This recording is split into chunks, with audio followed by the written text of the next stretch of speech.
Nueva app. Actualízala y descárgala en App Store o Play Store. TVC va con vos.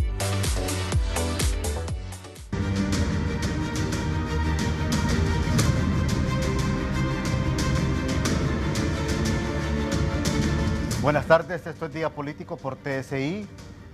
Hay un informe del monitoreo electoral que hace la ASJ y que lo ha dado a conocer. ¿Cuáles son los hallazgos de este informe? ¿Realmente la democracia en Honduras está en peligro o no? ¿O el efecto que puede tener la pandemia del COVID-19 en la misma? Por eso tengo de invitado al miembro de la ASJ, Lester Ramírez, con quien voy a platicar esta tarde en Día Político. Lester, ¿cómo está? Buenas tardes. Muy buenas tardes, Ramón. Muchas gracias por tenerme. Por favor, los hallazgos de este monitoreo que han realizado ustedes en materia política. Bueno, este es un trabajo que vamos a estar presentando cada 6 meses. Sí. A partir de ayer lanzamos el primer informe de monitoreo. En este informe lo que hacemos es revisamos todo lo que se ha desarrollado en los últimos años a partir de las conflictivas elecciones del 2017. Bueno, los hallazgos creo que la gran mayoría de la población ya los conoce muy bien. Por un lado, todavía no tenemos leyes electorales. Eso de que no tener leyes electorales genera mucha incertidumbre y va a generar mucha incertidumbre y desconfianza en el proceso electoral, más de lo que ya hay. Bueno, el otro tema es el sistema de financiamiento político. No hay realmente decisiones contundentes en fortalecer el financiamiento político y la transparencia y la fiscalización. Eso quiere decir de que los riesgos para la penetración del narco y de la corrupción en las campañas aún van a continuar. El otro elemento que nosotros vemos también es obviamente el tema del Censo Nacional Electoral. Todavía eso está en proceso. Hay serias dudas de que se vaya a tener un censo para las primarias, es decir, ya creo que es importante ir descartando ese escenario y abocarse directamente al trabajo que se tiene que hacer obviamente en los procesos o el proceso de las elecciones generales de noviembre de 2021. El otro tema que nosotros estamos viendo, y esto preocupa realmente, es ahora con este tema de la pandemia del COVID, ¿no? Es decir, esto viene a cambiar enormemente el escenario y las reglas del juego electorales. En primer lugar, sabemos de que habrá que tener una gran inversión en elementos de bioseguridad. Todo lo que es la organización y la logística electoral tiene que tener como eje transversal la seguridad de la población, la seguridad de los votantes a la hora de ir a ejercer el sufragio. Y bueno, también hay otros elementos ya más del derecho electoral, la inseguridad jurídica que todavía tiene todo lo que es este Tribunal de Justicia Electoral y el rol que va a tener la Sala de lo Constitucional, que también dirime, y eso no se ha resuelto, la relación entre el Tribunal de Justicia Electoral, qué es lo que debe dirimir o resolver en términos de amparos electorales, y lo que la Sala de lo Constitucional debe revisar también y resolver. Y por otro lado, sabemos de que la población viene arrastrando, y ayer justamente el informe de Eric del sondeo lo demuestra también, una alta desconfianza tanto en el Congreso Nacional, en los partidos políticos y obviamente en la presidencia del gobierno. Y toda esta alta desconfianza va a tener un impacto enorme tanto en la confianza obviamente del proceso electoral como tal, pero también en la confianza que se tenga de los candidatos políticos. Habrá que cambiar el discurso de los candidatos políticos si quieren sobrevivir y quieren tener algún tipo de impacto electoral, porque ahora mismo la población lo único que tiene en mente es el COVID y cómo resolver el problema económico que está dejando el COVID, y eso creo que es el gran reto que van a tener los candidatos políticos de los diferentes partidos. Enuméreme los peligros con los que en estos momentos se enfrenta la democracia hondureña, de acuerdo a este primer monitoreo que han hecho ustedes, Lester. Bueno, el peligro principal es que hay un muy endeble sistema electoral, y esto produce riesgos de fraude. Es decir, hoy por hoy, y aunque se apruebe una nueva legislación, la población hondureña no va a tener confianza en la transparencia, en la apertura y en la libre se puede decir, ejercicio del sufragio que tiene, ¿no? Hay un elemento de riesgo de fraude muy fuerte y eso no se ha resuelto. Por otro lado, el otro gran riesgo es el financiamiento de la política. Tenemos grandes sospechas que ahora con todo este dinero del COVID, mucho de este dinero también se vaya a utilizar para clientelas, para financiar campañas, pero también para comprar votos, ¿no? Especialmente en aquellos sectores altamente necesitados, altamente empobrecidos por esta pandemia, ¿no? Y por el otro lado tenemos también el enorme riesgo de que la gobernabilidad que tienen esos órganos electorales, ahora que se ha dado una nueva redistribución de las cuotas de poder, sea sumamente débil, exista mucha tensión, y lo hemos estado viendo con el Consejo Nacional Electoral, y estas tensiones vayan a incrementarse aún más una vez se acercan los procesos electorales. El cuarto elemento, que creo que es muy importante también manifestarlo, es el presupuesto para llevar a cabo y organizar elecciones en estos momentos de COVID y en estos momentos donde el Estado de Honduras tiene grandes limitaciones presupuestarias y tiene grandes demandas sociales. Uno de los planteamientos que cada vez nos acercamos es ver si el proceso de las primarias no se hace a través de una organización tan grande, y más bien se busca a través de los mismos partidos políticos a nivel interno resolver sus elecciones de sus liderazgos y autoridades políticas. Creo que ahora mismo, viendo las estadísticas y las cifras con que Honduras cuenta para la pandemia, el proceso de las primarias andará en unos 1.500 millones de lempiras. Solo para ponerlo en perspectiva, 2.000 millones de lempiras es lo que ha ejecutado Invest en estos últimos meses solamente para la pandemia. Entonces, ese dinero se podría utilizar para la población en estos momentos, porque sabemos de que los procesos de las primarias lo que votan son el voto duro, ¿no? Y creo que Lester, aquí lo que habrá que pensar, y la sensatez de los políticos, es ver y analizar la viabilidad de tener otras modalidades de elección donde las competencias y se puede decir, escogencia de estas autoridades internas y de los candidatos que van para las generales puedan hacerse a través de mecanismos mucho más económicos.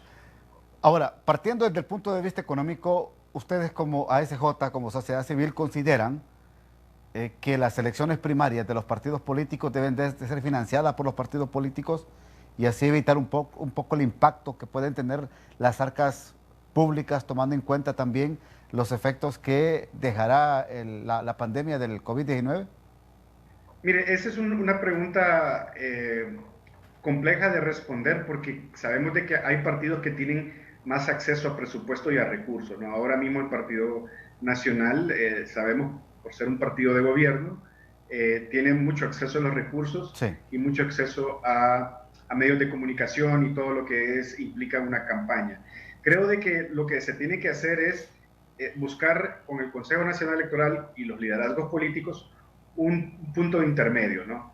Es decir, que si se va a financiar estos procesos internos, que todos los partidos tengan iguales condiciones para financiarlos, ¿no? Obviamente eso depende también del tamaño del partido y la maquinaria electoral que tengan, ¿no? Sin embargo, creo de que a medida nosotros vayamos afinando nuestra democracia, estos procesos internos los deberían financiar los propios partidos políticos, y esto generalmente también se hace a través del financiamiento público. Mire, en el medio hondureño no tenemos la cultura del ciudadano que vaya a aportar a un candidato. Generalmente son empresas, generalmente son grupos de poder y, bueno, obviamente también grupos ilícitos, ¿no? Sin embargo, para este momento creo que habrá que hacer un pilotaje y ver realmente cómo podemos utilizar mejor los recursos para mantener y dar respuesta a la pandemia, pero también mantener el Estado democrático que tenemos, ¿no?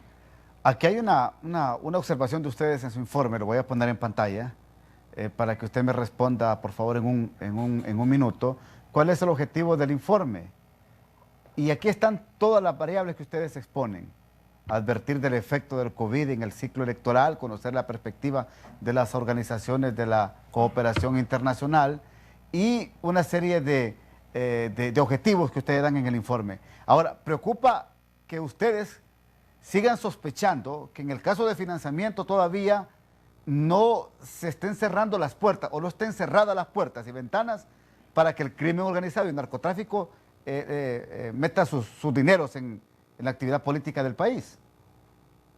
Es que no es una sospecha, Ramón, es una realidad. Los mecanismos de control, de transparencia y fiscalización del dinero y todo lo que es las aportaciones también en especies es sumamente porosa. Es decir, no hay manera para la unidad de política limpia en este momento, y tampoco va a haber en las elecciones, una manera de detectar de manera temprana cualquier financiamiento irregular en las campañas de cualquiera de los candidatos de los partidos políticos. Uno de los temas innovadores que se había contemplado y que de alguna manera los mismos comisionados de la Unidad Política Limpia descartaron fue tener un sistema en línea donde los candidatos introducían sus ingresos, sus aportaciones de las campañas, y también los candidatos registraban sus gastos de campaña. En ese sentido se tendría un sistema contable en línea, en tiempo real, donde la misma unidad política limpia pudiera ver cuánto tenía de ingreso y cuánto iba gastando en ese momento, y eso contrastarlo con lo que se miraba en las campañas. Ese tipo de herramientas que muchos países, el mismo Guatemala aquí a la par lo tiene, Colombia lo ha desarrollado también, es lo que necesita en este momento el país. Sin embargo, la decisión de los comisionados fue descartar esas herramientas. Gracias, Lester, muy amable por atendernos en Día Político y por darnos esta perspectiva y el resumen de este monitoreo político que hace la ASJ. Vamos a la pausa.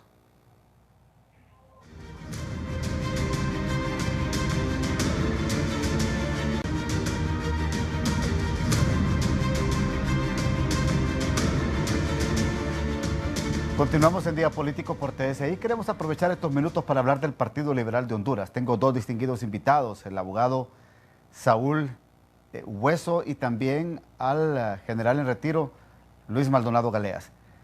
Y yo le pregunto a usted, abogado Hueso, comienzo con usted, ¿el Partido Liberal de Honduras debe buscar unificarse antes de las elecciones primarias o después de las primarias?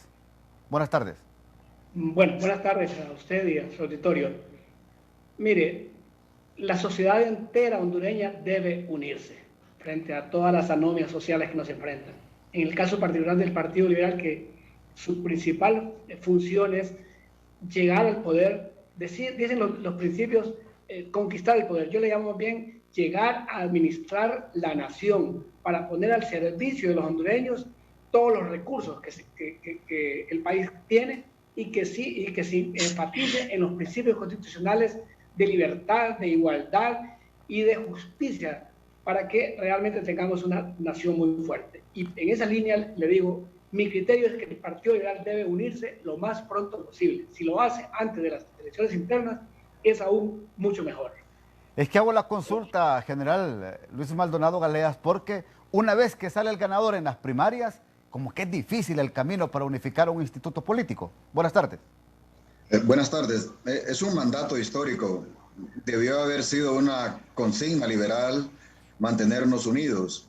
No obstante, algunas circunstancias nos han alejado de ese propósito, de ese fundamento que se requiere, en este caso para el Partido Liberal, presentar una plataforma unificada, tanto de recurso humano como de propuestas políticas.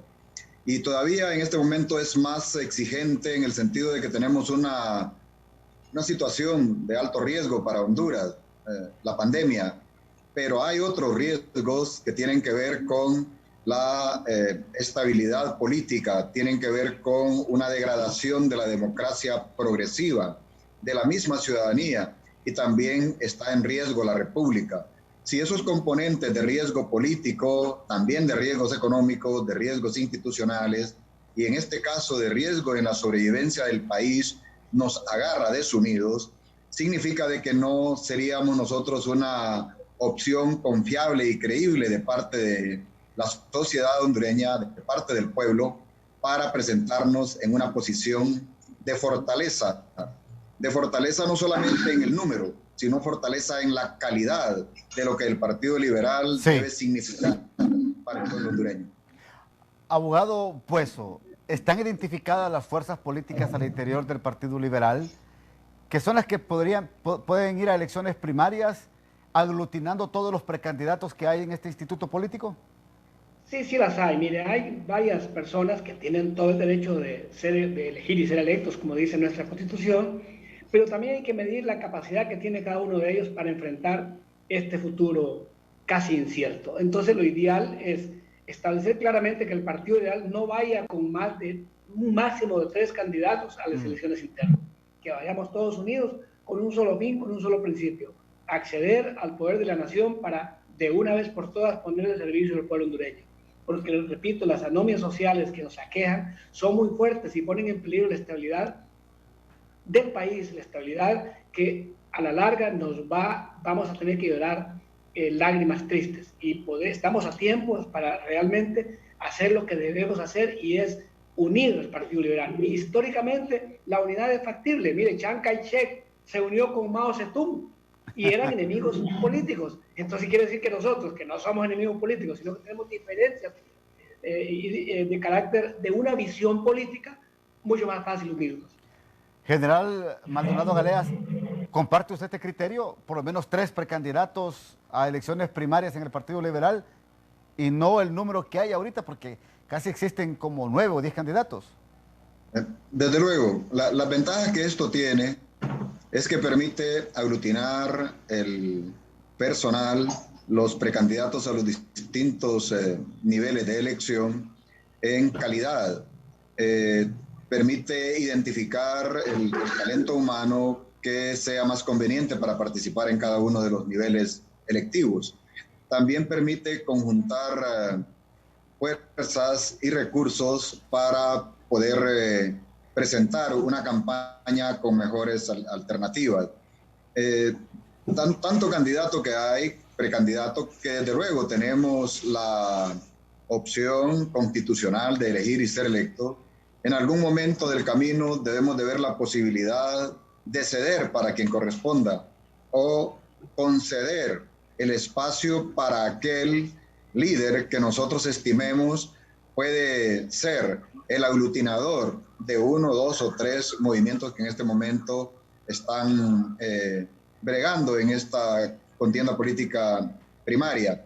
Y debe de verse esto más bien como un ejercicio interno democrático, de tal manera de que podamos consolidar en 2 o 3 precandidaturas la fortaleza interna del partido, de todo el talento que hay y que se encuentra disperso, y no llegar a una condición en la cual esta cantidad de precandidaturas alimenten fraccionamiento, alimenten divisionismo. La primera elección de integración debe de darse en la consolidación de las precandidaturas a nivel primario.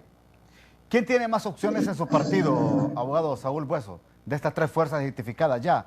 Porque identifico 3 fuerzas, pero que también se habla de una cuarta, que es la que integra el general Luis Maldonado Galeas y otros 2 precandidatos del Partido Liberal, que aunque no se les ha visto mucho ahí en su partido político, tienen alguna fuerza al interior.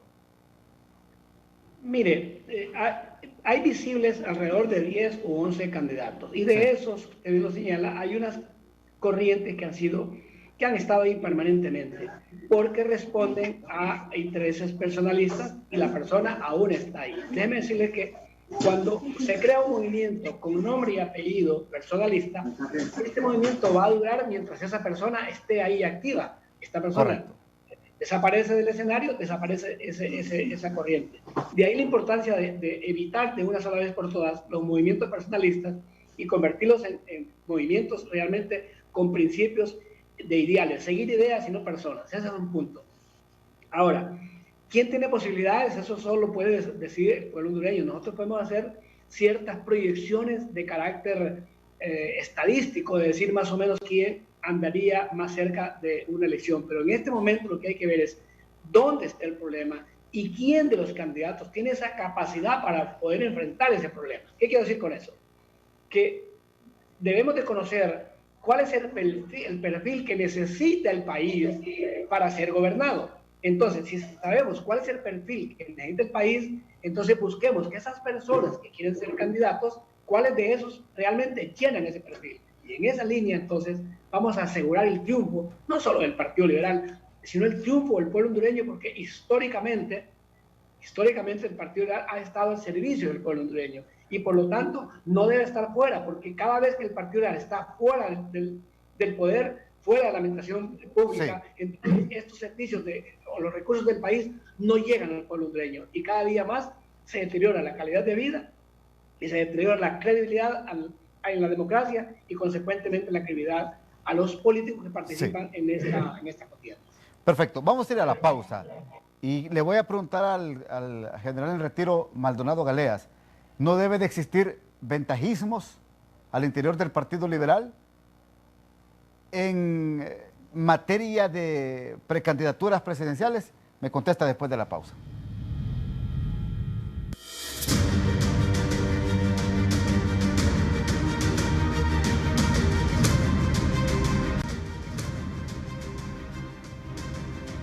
¿No debe existir entonces ventajas? Cuando le hago esta consulta es porque muchos sectores del liberalismo, general Maldonado Galeas, le están diciendo a don Luis Zelaya que si quiere aspirar a ser precandidato, que renuncie a su cargo. Las ventajas en este modelo de elecciones primarias en Honduras han sido desde que se instituyó el modelo. Y lo digo en el sentido de que consecutivamente se van creando estructuras que van consolidando la simpatía y que no necesariamente obedece a un liderazgo o a una expectativa de que ese liderazgo es la respuesta para Honduras. No obstante, se acepta. Y en el caso de quien tiene una estructura de dirección del Partido Liberal, como es el presidente del Consejo Central del Partido Liberal, desde luego que hay una condición ya prácticamente estructurada que le favorece respecto no a la influencia que él puede tener en las estructuras del partido, sino que más bien el antecedente que tiene de haber sido un precandidato presidencial y que por lo tanto maneja ciertas formas que pueden contribuir para que hayan adhesiones más fáciles a su movimiento. En el otro sentido, personas como su servidor que aspira a una precandidatura presidencial, me mueve un interés superior, el interés de servir dignamente, bajo mi movimiento Patria Digna con liderazgo ético. Si tengo las competencias, esa es una valoración que va a hacer el pueblo hondureño, pero que tengo las mismas estructuras con respecto a alguien que ya tiene su proceso de haberse iniciado en esto de la política, eso no es igual. No obstante, es una realidad de nuestra ley que, por cierto, requiere una gran reforma al respecto, de tal manera de no exigirle a los precandidatos eso de presentación de planillas de otro poder del Estado, algo que contradice la independencia de poderes. No obstante, es nuestra realidad. En tal sentido, yo creo que el presidente del Consejo Central Ejecutivo, si aspira a una precandidatura presidencial, creo que tiene que hacer un acto de disciplina y de lealtad partidaria, sí, renunciar al cargo y depositarlo. Su valoración, por favor, abogado Hueso. Sí, mire, si nos molesta o es incorrecto que hayan ventajas a nivel de elecciones generales, porque quien esté en el poder utilice el poder para quedarse en el poder y valga la redundancia, entonces lógicamente si tiene prohibido lo más, debe estar prohibido lo menos. Así que si es incorrecto que a nivel nacional hayan ventajas, consecuentemente es incorrecto que lo haya a nivel interno de cada partido. Además, porque es una cuestión de carácter ético, es una cuestión de carácter moral. No deben existir ventajas. Vea, usted cuando va a comprar un seguro médico le hablan de enfermedades preexistentes. Quiere decir que usted padece de algo anterior, el contrato no se lo cubre, el contrato de salud. ¿Por qué? Porque es una desventaja para la compañía que lo está asegurando. Igual es una desventaja para los que participamos en este proceso de carácter político, cuando alguien se aprovecha del poder en detrimento de aquellos que no pueden acceder a ciertas estructuras. Perfecto. Para terminar el programa, por favor, 20 segundos para cada uno, que se despidan saludando, por supuesto, al liberalismo. Comienzo con usted, don Luis Maldonado. Bueno, una exhortativa para el liberalismo, principalmente para los precandidatos presidenciales. Debemos de propiciar una integración del Partido Liberal. Debemos de ser respuesta en esta pandemia. Debemos de ser una alternativa democrática, una alternativa de poder, pero para servir a Honduras. Muchas gracias. Abogado. Sí, mire, la unidad de la nación entera, y en este caso el Partido Liberal, pasa por cosas importantísimas. Una, debemos despojarnos de la camisa de la hipocresía, despojarnos de la camisa del yoísmo, del egoísmo, del personalismo, del cinismo. Si no nos quitamos esas camisas, todos los hondureños, entonces no vamos a lograr ni la unidad nacional, ni mucho menos la unidad de nuestros partidos.